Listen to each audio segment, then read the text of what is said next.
कैंची धाम से निकलने के बाद हम पहुंच गए सीधा नैनीताल। नैनीताल में जाते ही भाई यहाँ मौसम थोड़ा सा चेंज हो गया।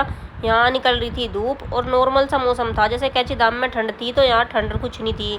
तो हम पहुंच गए नैनीताल में स्नो व्यू पॉइंट पे, जो कि यहाँ सर्दियों में दिखाई अभी तो यहाँ स्नो का दूर दूर तक कोई नामो निशान नहीं था। इसकी चल रही थी यहाँ शॉपिंग।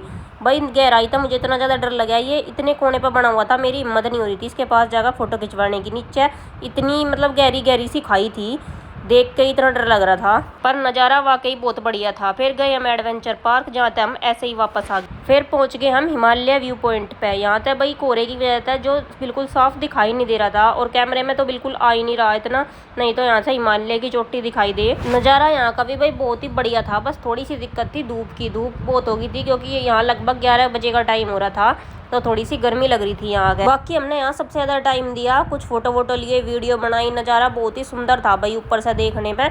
तो हम यहाँ थोड़ी देर छाँव में बैठे। शिवांगी ने अपने लिए बबल खरीद लिए थे, तो यहाँ बबल उड़ा रही थी, क्योंकि बच्चे कहीं भी चले जाओ वो अपने मतलब की चीज़ ढूंढ ही ले। उसके बाद गए हम सत्यनारायण मंदिर में दर्शन करने के लिए। अंदर से तो हमने ज़्यादा वीडियो बनाई नहीं, पर भाई एक छोटी सी पहाड़ी पे बड़ा ही शांतिपूर्वक मंदिर था।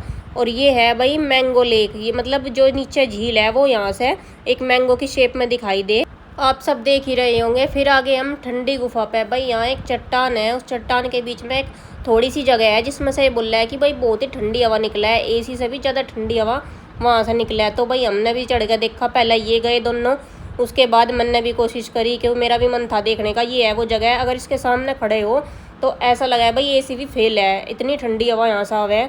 थोड़ा सा बस चढ़ने में डर लगा यहाँ कि थोड़ा सा भी पैर फिसल गया तो नीचे ही थमेंगे जाके और चोट लग जाएगी बहुत। पर इतनी ज़्यादा भी ऊंचाई पर ये था नहीं, क्योंकि भाई जब इतनी दूर आए कुछ देखने के लिए ही आए तो सारी चीज़ें देख कर जब भी जाना चाहिए, कि बार बार ऐसी जगहों पर आना जाना नहीं होता। और वाकई भाई इसके सामने अगर लगातार 10 मिनट खड़े हो जाओ तो यहाँ ठिठर जाएगा इंसान, इतनी ठंडी हवा यहाँ की थी। उसके बाद गए हम सुसाइड पॉइंट पर भी, जहाँ भाई हम इतने ज़्यादा बिजी हो गए हम कोई वीडियो ही नहीं बना पाए। जहाँ से सुना होगा आपने कि हम अगर कुछ भी बोल रहे तो हमारी आवाज़ वापस आवे, तो ऐसा ही था। फिर हमने खाना पीना खाया, नीचे आ गए क्योंकि बहुत भूख लगी थी।